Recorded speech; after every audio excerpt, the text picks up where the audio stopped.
네, 반갑습니다. 자, 이번에 네 번째 시간으로 등속 원운동에 대해서 한번 해보도록 하겠습니다. 자, 등속 원운동이라고 한다면 등속 원운동, 여기 등속 원운동이라는 게 있는데 이 등속이라는 건 등속도일까요? 등속력일까요? 그렇죠. 등속력 원운동이 됩니다. 자, 등속력 원운동인데 이 등속력 원운동 뭐냐? 원궤도를 일정한 속력으로 움직이는 물체의 운동을 등속 원운동이다 라고 이야기한다라는 겁니다. 자, 그러면 예를 들어서 우리가 한번 주의 깊게 봐야 되는 건 뭐냐? 우리는 이제 수학적으로 요거를 한번 정리해 봐야 되잖아요. 맞죠? 그럼 수학적으로 봤을 때 뭐가 필요하냐면 여기 중심으로부터 여기 점 혹은 얘가 이렇게 이동해 올 거니까 요 점까지의 위치 벡터 있죠. 위치 벡터. 이 위치 벡터와 속도 벡터. 속도는 어떻게 되냐면 원운동에서는 접선의 방향이다. 그죠? 그러면 접선의 방향이니까 당연히 얘들 둘은 서로 어떻다? 수직이다 라는 걸 알 수 있겠죠. 그렇죠? 자, 서로 수직이기 때문에 어떻게 된다? 위치 벡터와 속도 벡터는 동일한 각도를 회전하게 되겠죠. 왜? 여기서는 수직인데 얘가 요만큼 돌아왔어요. 그러면 또 수직이잖아. 맞죠? 그럼 얘가 요만큼 왔을 때 얘들을 엮어준다면 여기 이렇게 돼 있잖아. 다시 형광펜이라서 잘 안 보일 것 같아서 펜으로 바꿔보겠습니다. 자, 보면 요 속도 성분을 여기로 이동시켜 준다면 요 각도와 요 각도는 같겠죠. 왜? 요 크기와 요 크기 일정하고 요 크기와 요 크기가 일정하잖아요. 맞죠? 그럼 두 개가 닮음이다. 맞죠? 닮음이기 때문에 어떻게 된다? 요 각도가 같아질 수 있다라는 걸 알 수 있겠죠. 자, 그래서 요거를 봤을 때 이제 닮음을 이용하게 된다면 어떻게 되느냐? 자, 일단 여기 좀 지우고 본다면 자, 닮음을 이용하면 어떻게 되냐면 이 닮음에서는 요 V 값 델타 V 값과 V 값이 있고 R 값과 델타 R 값이 있어요. 자, 그러면 여기 보면 요렇게 V분의 델타 V, R분의 델타 R 이라는 값이 같다라는 걸 알 수 있습니다. 닮음을 이용해서.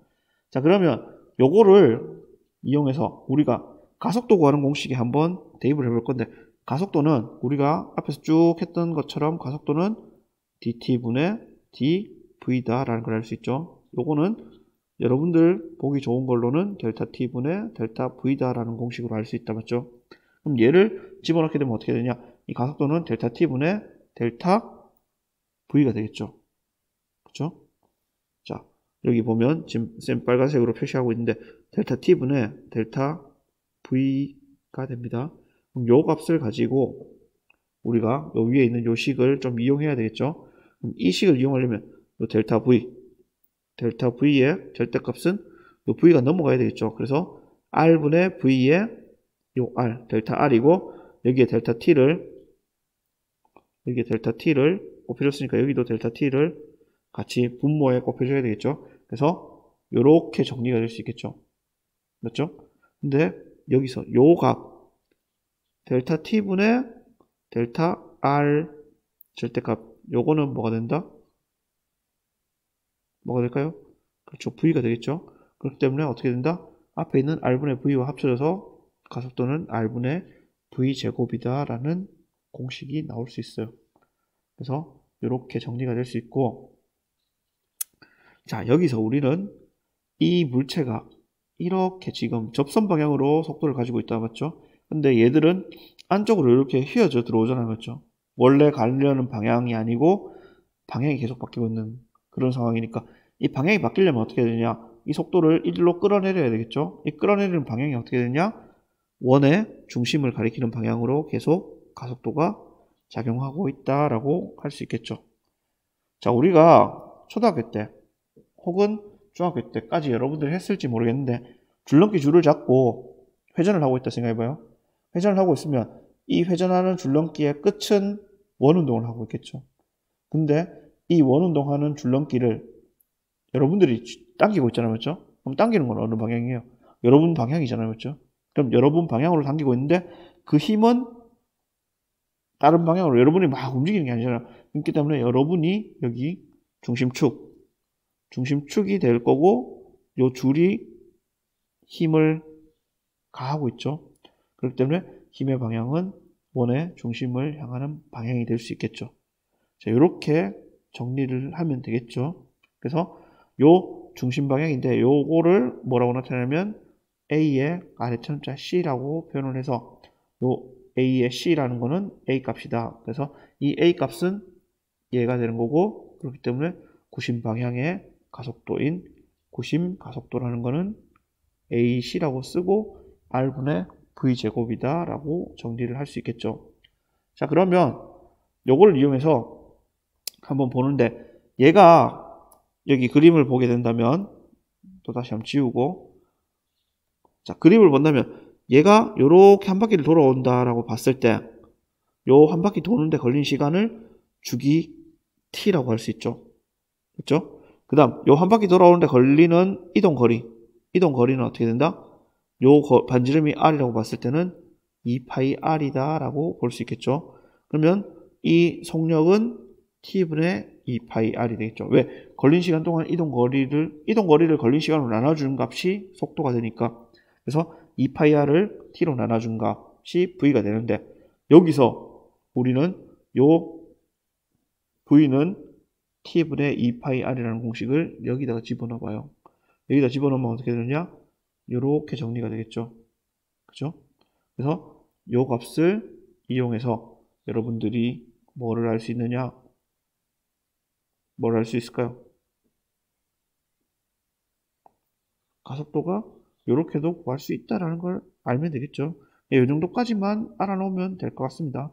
수학적으로 되게 어려운 것 같지만 여러분들 그냥 쉬는 시간에 A4용 잔자 꺼내놓고 한번 쭉 정리해보세요. 정리하면서 이걸 외우려고 하지 말고 항상 외우려고 하는 것보다는 그냥 여기서 조건이 어떤 거 있으니까 등가속도 운동 공식도 여러분들 2학년 때 했잖아요. 그렇죠? 그때도 여러분들이 등가속도 공식 할 때 그래프 그렸잖아요. 어떤 그래프? 시간에 따른 속도 그래프를 그렸다. 그렇죠? 그래서 V0가 있었고 V가 있었어요. 그 다음에 여기까지의 시간을 T라고 볼 때 요게 이렇게 올라왔다. 그러면 요 아랫부분 면적이 뭐였다? 요 아랫부분이 이동거리가 되는 거였고 요거는 기울기가 가속도가 된다. 이걸 이용해서 우리가 풀이를 했었다. 그죠? 그러니까 이런 것들을 생각하면서 다시 한번 쭉 적어보세요. 적어보면 굉장히 쉽게 할 수 있습니다. 자, 여기까지가 이번 시간에 제일 어려운 부분이고 이제 뒤에는 운동에 대해서 배우게 될 건데 이 운동, 뉴턴의 1법칙, 2법칙, 3법칙에 대해서만 간단하게 설명하고 끝날 거예요. 자, 1법칙이라고 한다면 다른 말로 뭐라고 적을 수 있냐면 이거는 관성의 법칙이다 라고 표현할 수 있겠죠. 자, 이 관성의 법칙은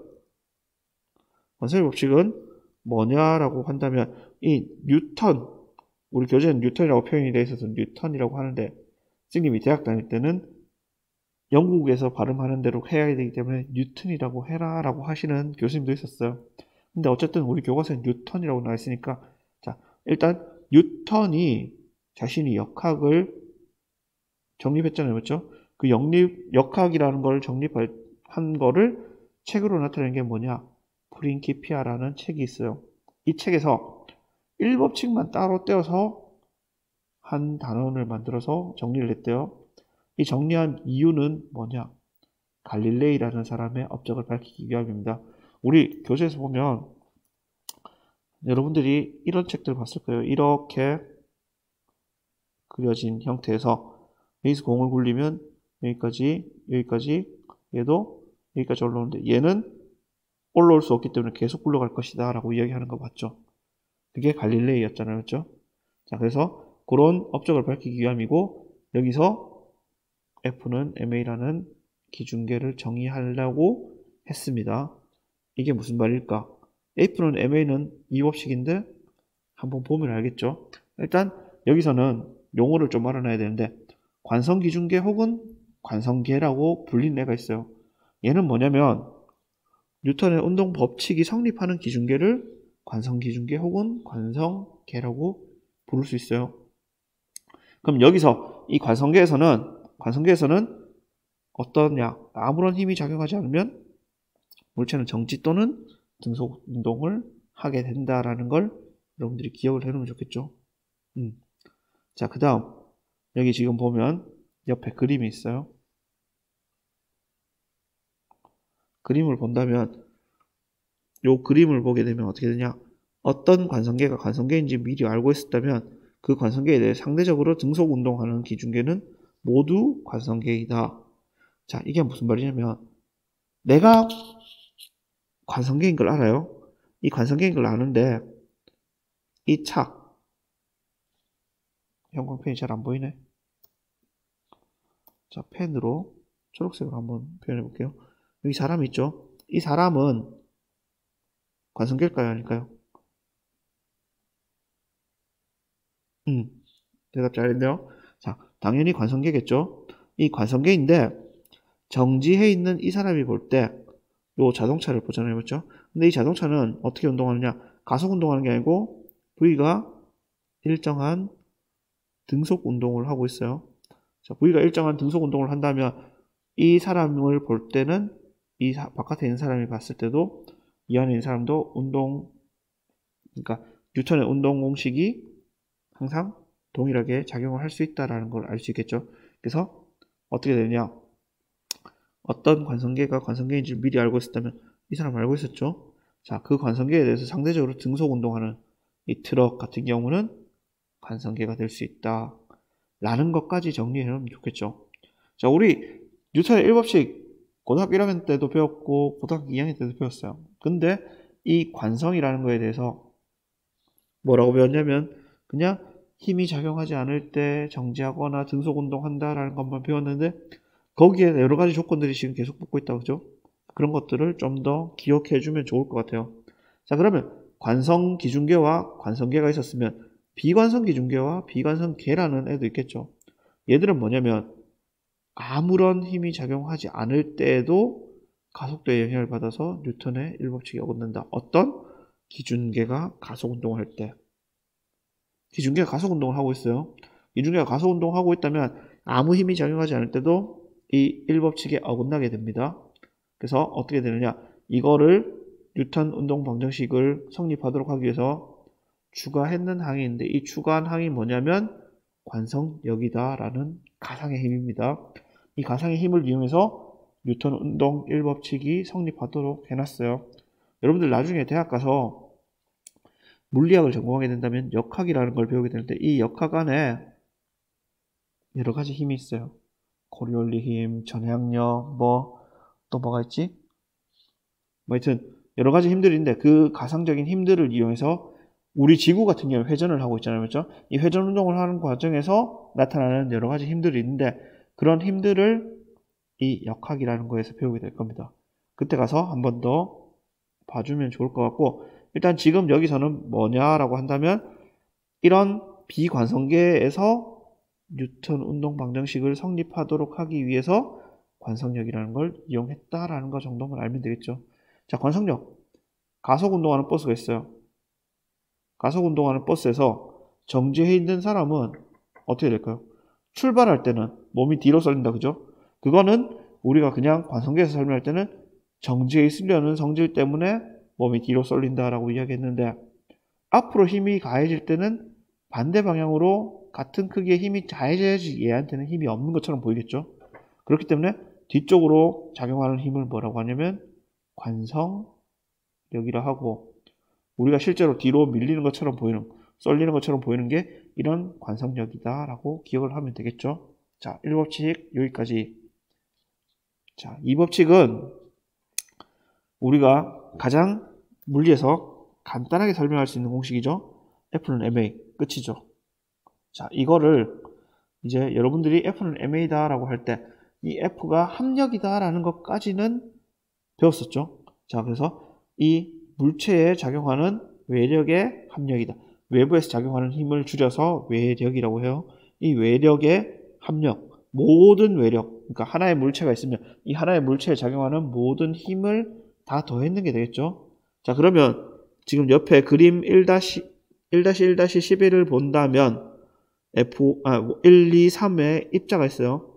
이 1번은 어떻게 되냐면, 자, 1번은 이 3과 2로부터 힘을 받게 되겠죠. 자, 그 다음에 외부에 어떤 다른 물체가 있다면 또 힘을 받을 수 있겠죠. 근데 만약에 1, 2, 3만 있다면 요 두 힘을 받게 되겠죠. 그럼 요 두 힘의 합력이 이쪽 방향이 나올 거니까 요렇게 힘을 받게 되겠죠. 3번도 마찬가지고 2번도 마찬가지가 되겠죠. 자, 요런 다른 외부에 있는 힘을 합친 것, 이거를 외력의 합력이다 라고 볼 수 있고, 자, 여기서 질량 m이라는 거는 상수일 때만 맞는 식이다 라는 겁니다. 자, 이 상수가 아니고 질량이 변할 수 있잖아요. 그렇죠? 로켓 같은 경우에 우주선 쏘아지면서 연료를 소모하기 때문에 질량이 계속 변해요. 그럴 때는 어떻게 구하느냐?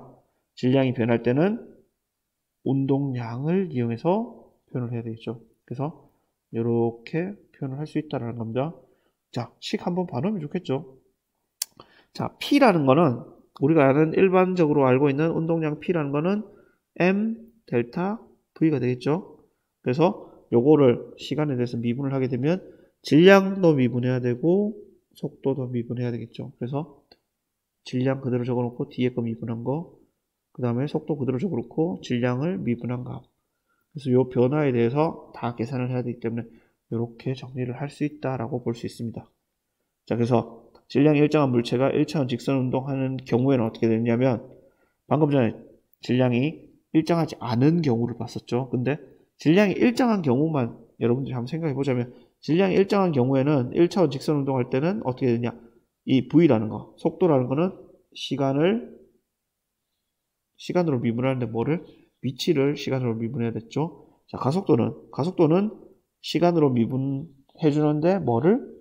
속도를 미분했다, 그죠? 근데 이 속도는 앞에 여기서 봤을 때 거리를 시간으로 미분한 거니까 요거는 미분을 두 번 해주면 되겠죠, 위치를.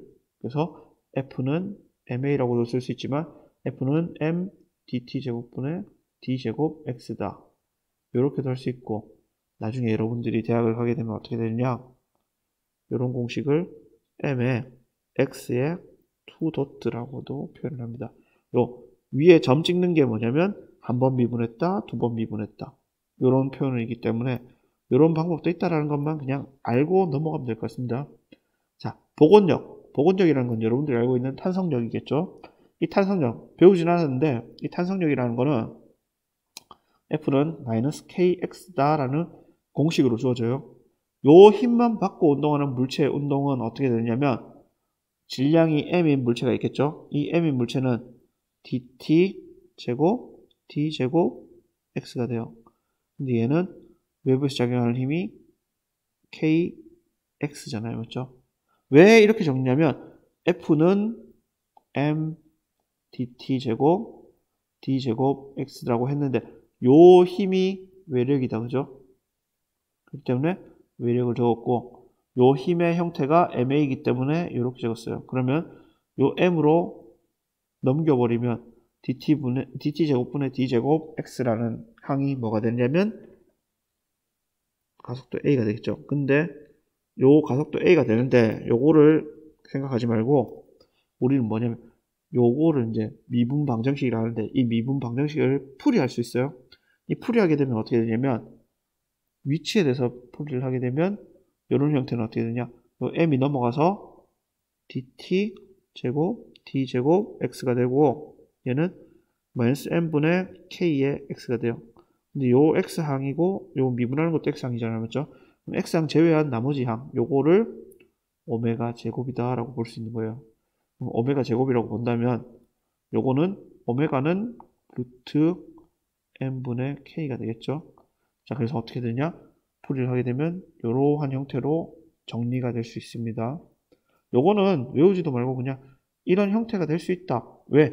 미분 방정식 여러분들 푸는 거 안 배웠어요. 그렇기 때문에 그냥 이렇게 될 수 있다라는 것만 알아놓으면 되겠죠. 원리만 알아놓고. 그래서 요 형태는 어떻게 되냐, 얘는 우리가 봤을 때 용수철 같은 경우는 벽에 이렇게 용수철을 달아놓고 어떤 물체를 놓고 얘를 당겼어요. 요만큼 당겼어. 그럼 얘는 어떻게 되냐? 여기서 여기까지를 계속 왔다 갔다 왔다 갔다 왔다 갔다 왔다 하겠죠? 그래서 그런 형태. 코사인 같은 경우는 마이너스 1과 1 사이에서 코사인이 움직인다. 그죠? 그러니까 얘는 A라는 범위, 범위를 A라고 봤을 때 요 A에서 마이너스 A까지를 왔다 갔다 왔다 갔다 왔다 계속 움직일 수 있다라는 게 되겠죠. 자, 요 부분 지우고. 그래서 이런 것들을 풀이할 때 여러분들이 풀이하기 좋게 하려면 뭘 하느냐? 자유물체도라는 거를 씁니다. 영어로는 프리 다이어그램이라고 하는데 이 자유물체도는 뭐냐면 하나의 물체가 있어요. 이 하나의 물체. 여기 그림을 보고 설명해 줄까요? 자, 이 물체를 본다면 이 물체에 작용하는 힘이 여러 가지가 있겠죠. 뭐가 있냐면 중력이 있을 거고, 요 테이블이 얘를 떠받치는 수직 항력이 있겠죠. 요런 형태로 여러 가지 힘이 있을 때 요 힘들을 하나의 물체의 한 점, 질량 중심을 놓고 이 질량 중심에서 이렇게 어느 방향으로 얼마의 크기가 작용한다 라는 걸 표현해보는 화살표 그림이에요. 그래서 이런 것들을 이용하면 이 물체에 작용하는 알짜 힘을 빨리 구할 수 있겠죠.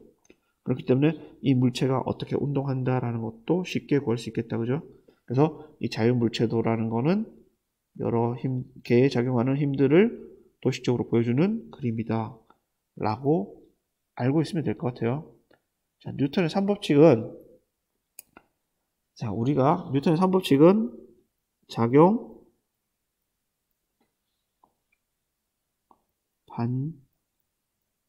반작용이다 라고 배웠습니다. 자, 그러면 이 작용, 반작용을 하기 위해서는 뭘 알아야 되면 힘이라는 걸 알아야 돼요. 이 힘은 운동 상태를 변화하거나 운동의 형태를, 물체의 형태를 변화시키는 원인이 되는 게 힘입니다. 이 힘을 이용해서 한 물체에 작용을 시켜야 되는데 이 한 물체에 작용하려면 외부에서 힘을 줘야 되잖아요. 맞죠? 그렇기 때문에 이 힘이라는 거는 두 물체 이상이 존재할 때 다른 물체로부터 힘을 받는다 라는 전제 조건을 여러분들이 알고 있어야 되겠죠. 자, 그 다음 이게 우리 교과서에 나와 있는 예시인데 이 세상에 오직 단 하나의 물체만 존재해. 이 세상에 오직 단 하나의 물체만 존재하게 된다면 어떻게 되냐? 어떠한 외력도 존재하지 않는다. 어디에? 이 물체에는. 무슨 말인지 이해됩니까? 그렇기 때문에 항상 힘은 두 물체 이상이 상호작용해서 나타난다라고 알 수 있겠죠. 자, 물체 A가 힘을 받는다는 말은 물체 A에 힘을 작용한 원인이 되는 물체 B가 존재한다 라는 것을 의미하게 되겠죠. 그래서 A와 B가 상호작용을 해서 A에 힘이 작용한 것으로 나타나게 되고 이런 것들을 이제 표현을 할 수 있겠죠. 그래서 B가 A에게 힘을 작용할 거 아닙니까? 그러면 B가 A에게 작용한 힘이 있어요. 근데 A도 B에게 힘을 작용해야 되겠죠. 그 힘은 어떻게 되냐? 이렇게 표현이 되고 요거는 뭐가 되냐면 크기는 같고 방향이 반대인 힘이 된다라는 겁니다. 그래서 요거를 뉴턴의 3법칙 혹은 작용, 반작용의 법칙이다 라고 표현할 수 있겠죠. 자, 근데 우리가 항상 여기서 여러분들이 헷갈리기 쉬운 게 뭐냐면 작용, 반작용과 평형에 대해서 힘들어요. 작용, 반작용 요거와 평형 요 부분에 대해서는 한번 고려를 해보자면 작용, 반작용은 A와 B가 있을 때, 두 물체가 있을 때 A가 B에게, B가 A에게 크기는 같고 방향은 반대인 힘을 작용하는 게 작용, 반작용이에요. 평형은 뭐냐면 A라는 물질이 있는데 이 A라는 물질에 작용하는 여러 가지 힘들이 있겠죠. 이러한 여러 가지 힘들의 합력, 이 합력이 0이 되는 게 뭐가 되느냐? 평형이 된다라는 겁니다. 이 평형, 한 물체에 작용하는 힘의 합력이 0이다. 그 다음 작용, 반작용은 두 물체 간 크기는 같고 방향은 반대인 법칙입니다. 라는 게 키워드가 되겠죠. 자, 그러면 옆에 그림을 한번 보면 이 그림에서 작용 반작용 관계에 있는 힘은 뭘까요? 그렇죠. F1과 F4. 지구가 물체. 동그라미 치고 세 번 쳐볼게요. 물체가 지구. 맞죠? 그 다음에 다른 거는 작용 반작용이 없죠? 자, 그럼 요 부분 또 다시 지우고. 자, 요번에는 힘의 평형에 대해서 한번 해볼까요? 힘의 평형은 아까 전에 한 물체에 작용하는 힘이었다. 그죠? 한 물체에 작용하는 거니까 어디 봐야 될까요? 그렇죠. F3과 F4가 되겠죠. F3, F4. 실이 물체에 작용하는 힘, 물체가 지구에 작용하는 힘. 여기서 보면 이 물체에 지구가 작용하는 힘, 실이 작용하는 힘. 요거는 크기가 같고 방향이 반대이기 때문에 얘는 속도가 0이 된다. 그죠? 정지해 있게 되겠죠. 그럼 이거를 뭐라고 부르냐면 정적 평형이다 라고 표현을 할 수 있게 되겠죠. 이해됩니까? 여기까지가 작용 반작용 법칙이었고 여러분들이 오늘 했는 게 원운동, 그 다음에 뉴턴의 1, 2, 3법칙에 대해서 한번 배워봤습니다.